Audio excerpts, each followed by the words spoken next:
I'm asking today Joe Biden to please stop. It's something that people can't even believe is happening. So hopefully Joe will be able to stop it. Is Biden trying to sabotage Trump's plans?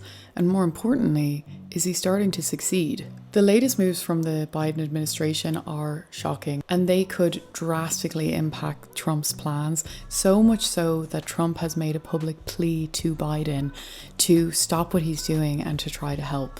We already know that in the last few weeks, Biden gave Ukraine long-range missiles to target Russia and tens of billions of dollars, despite the fact that Trump has been very outspoken about his stance on de-escalating the war, and despite the fact that the American public voted for Trump partly based on that stance. Of course, we all know as well that Biden pardoned his own son. Was that your laptop? For real, I don't know. I know, but you know that this is... I really don't know. Because he feared Trump might seek justice. But now he's taking very bold steps which could cost Trump massively, and more importantly, the American people massively. Why is Biden doing this, and how will it shape America's future? As Biden prepares to leave office, he's making some of the most controversial decisions, and to be honest, they are sure to go down in history quite unfavourably. I'm talking about 1,500 acts of clemency, including a couple of extremely scandalous ones, which we'll get into. New updates which foil Elon and Vivek's plans with Doge, and also Biden's administration giving away Trump's border wall so that he can't build it once he's in office. All this is happening whilst drones continue to fly over different states unexplained, and people are asking, is it a distraction? Is it an attempt to push more regulations before the current administration leaves? Or is there something big coming that's going to stop Trump getting into office? Meanwhile, the Washington Post is telling progressives to defend Biden. They argue that otherwise Biden's name will go down negatively in history. Have a look at this. The trickiest problem for Democrats and progressives in the coming months will not be finding a new electoral strategy.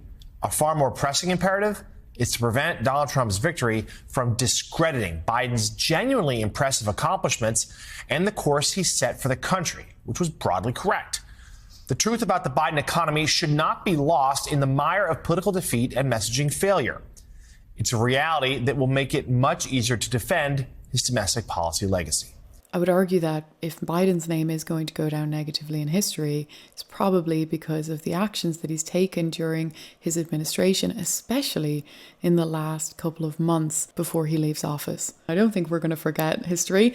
So let's take a look at Biden's 3 latest moves. What's happening is kind of a series of different things at the same time, which Biden is orchestrating, and then Trump has ended up eventually, final straw, come out publicly and made a plea to Biden to please stop and please help. So I'll explain each thing and then we can look at Trump's response. The first one is Biden has done 1,500 acts of clemency. He's actually expected to pardon many, many more people before he leaves. And this, of course, has been really controversial. So one of these is actually really upsetting because there's a judge who is currently in prison, I believe. He basically was caught in this big scandal for accepting money to put kids in these juvenile prisons. And the effect of that was an awful lot of very traumatized children who were imprisoned for terribly minor offenses that really should have just been given a warning. And this is a very sad story from a mother who lost her son. This is very deeply upsetting and personal. It is personal because your son, this guy sentenced your son to this private prison system. The Washington Post has got an item today, and they describe what was going on. They write, to maximize the payout, they often gave kids the harshest possible sentence. Young people who were first-time offenders and probably should have received a warning or community service would end up locked up. Some were younger than 13. What the judges did caused tremendous harm to thousands of young people and their families. One young man died. Many youth became depressed and dropped out of school. The one young man is your son, Eddie. Eddie, explain what happened. Eddie was, he was a good kid. He did nothing more than any other kids at that age do. He was at an underage drinking party, and he got caught, and he went in front of this judge. He was placed in our local juvenile detention center, and he was there for approximately 1 month. And in that time, you know, I was speaking with all of them, and, you know, it was to teach them a lesson, to get them back on track. And so when he came back in front of the judge, I had letters from teachers, from his wrestling coaches, of my son's character. He wanted nothing more to just get back home and back to his life. And that didn't happen. He was sent to this facility, and God knows what happened in that facility, because when my son did come out, it was 8 months at that time, I believe. He was not the same person. He was pent up with anger and bitter for all the wrong. He would not accept any kind of counseling. He didn't want to look you in the eye. I don't know, and I can't imagine, and I try to not think about what happened to him in that facility, but he never recovered from it. We were fighting this, and you know, these judges just had control. They had all the power. Obviously, that mother is just terribly upset about it, and it's very sad. Now, Vivek Ramaswamy and Elon Musk have been very invested in preparing to cut government spending and reduce the insane deficit of the American government. It's being wasted, and the Department of Government Efficiency is going to fix that. The Department of Government Efficiency, DOGE, or DOGE, will likely be more of an advisory committee, we're told. It's going to be co-chaired by those two individuals, Elon Musk and Vivek Ramaswamy. They just co-wrote an opinion piece in the Wall Street Journal outlining a key priority for DOGE, saying, quote, requiring federal employees to come to the office 5 days a week would result in a wave of voluntary terminations that we welcome. But Biden has turned around in response to that and issued a 5-year waiver to allow federal employees to work from home for the next 5 years, and there's nothing that can be done about that. Somebody in the Biden administration gave a 5-year waiver of that so that for 5 years people don't have to come back into the office. It involved 49,000 people. For 5 years, they don't have to go. They just signed this thing. It's ridiculous.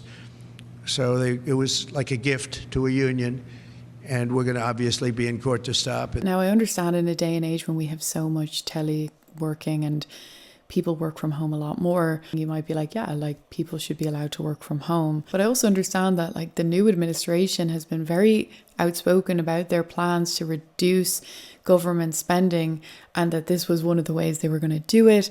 You know, that they are committed to something that the American people have said they want, which is that they want to get rid of this $36 trillion debt that the government has. And, you know, that they want the economy to be stronger. I just think that for the current president to actively go out of his way to make sure that one of the plans that they had to reduce the spending is just stopped cold is like, you know, to see that kind of resistance rather than trying to actually work with the new administration and help them to achieve their goals is just, I don't know. I don't think it's not a very good look. I'd be interested to hear what you guys think about it. And then the other thing that the Biden administration is doing at the moment is they are trying to sell the border wall. Trump, during his administration, bought all of the parts for the border wall to build another 200 miles on top of what he'd already built. And he didn't get to build it. He didn't get to actually put it up. So the government owns this wall and it hasn't been placed yet. So what Biden's administration has started doing now is selling the border wall, knowing that Trump is about to come in and put it up.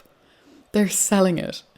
It's insanity. It's so counterproductive and just petty. Really terrible. We spent a tremendous amount of money on building the wall. The wall was designed specifically by the Border Patrol because it's very hard to climb. They need to have see-through. They need it to be steel because you can't cut. It's very powerful steel. It's very hard steel. It's a special type of steel, but very, very hard to cut. Inside the steel, as you know, we pour concrete, and that's a grade 10 concrete, which is a very strong concrete. We put rebar inside the concrete, and the rebar likewise is very hard to cut. So it's a very expensive process, very expensive wall. And then we put a anti-climb plate on the top. So we spent a lot of money on building it, and we have hundreds of miles that we put up. A lot of people don't realize, but we did 571 miles of wall. That's why we had such good records, in addition to the fact that Mexico helped us with their military. They kept people out, and they were actually very good under the past leader. But now we ordered an additional 200 miles of wall. It's very expensive, and now it's about double the price of what it would have been 6 years ago. And the administration is trying to sell it for 5 cents on the dollar, knowing that we're getting ready to put it up. And what they're doing is really an act. It's almost a criminal act.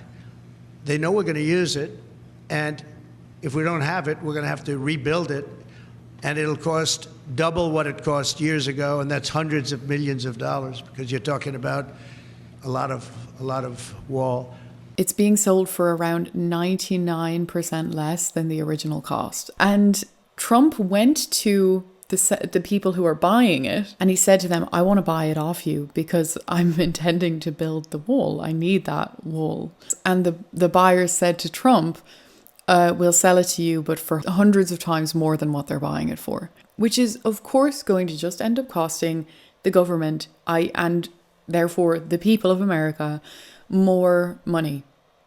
And it's so infuriating because it's just like, please, Biden. And you know what? It's so petty. It's like a child who doesn't want anybody else to play with their toy, so they break it, you know? It's like, come on, this is your country. This is going to affect the people of America. Do you not care at all? And so then that is what led to Trump coming out and publicly pleading to Biden and asking him, please stop your administration from doing this. Please help us. I'd like to ask the Biden administration, as you probably heard, there are two events that took place. We're talking about a friendly takeover, a friendly transition, as they like to say. This is a friendly transition, and it is, but there are two events that took place that I think are very terrible. And all it means really is that we're going to spend hundreds of millions of dollars more, not even talking about the time. Time would be pretty long. But we'll spend hundreds of millions of dollars more on building the same wall that we already have. And people have already come back to us that have deals at 5 cents and 4 cents, and one guy at 3 cents on the dollar, and they offered to sell it back to us at more money than it costs us to build substantially. Can you believe it? So they make a deal with the United States to buy it for pennies. And then they call us and they say, do you want to buy it back? We'll sell it back to you for hundreds of dollars a foot. And we can't let this take place. Now, we're going to go. I spoke with the Attorney General of Texas. I spoke to the senators of Texas. I spoke to a lot of people, and hopefully they'll be able to stop. We're going to be, having a restraining order. But just think about how ridiculous it is. And this is just people that don't want this country to succeed. And this has nothing to do with Democrat or Republican. This has to do with common sense. We won on common sense, and this is maybe one of the most egregious examples I've seen. So the people that are buying it or trying to buy it are trying to make a deal with us to sell it back at hundreds of times more than we paid. So I'm asking today Joe Biden to please stop selling the wall. We're going to use that to create a strong barrier, and it worked. That's why our numbers were so good. It really worked, and it worked well, and it's very expensive to do, and I'm asking Joe Biden to stop his people from giving it away. It's something that people can't even believe is happening, so hopefully Joe will be able to stop it. Personally, I think that Biden is just revealing himself to be so corrupt and so disinterested in democracy. Over 50% of America voted for Trump and Trump's policies and the things that Trump ran on. And Trump is now trying to put those things into action. And all that Biden's administration is trying to do is thwart that at every step of the way. If you really cared about democracy, you would do what the majority of Americans called for. You would help. You would answer the people's plea. You would try to facilitate the people's want, the thing that the people have vocalized they want. And rather than push your own agenda, you would listen to the people and then you'd help. Wouldn't it just be so awesome if we saw Biden's administration turn around and say, the people have spoken, let's help? Because when you get engaged in these petty games where you just try to sabotage Trump for the sake of sabotaging Trump, you're not sabotaging Trump, you're sabotaging America and American people. That's my take on it. As I always say, please let me know your opinion on this because it matters, it really does. And also, I just wanted to say thank you so much to all of my new subscribers. It was crazy. It just jumped right up in the last couple of days and that was just so cool. So thank you so much. Yeah, I really appreciate it. I'll see you next time.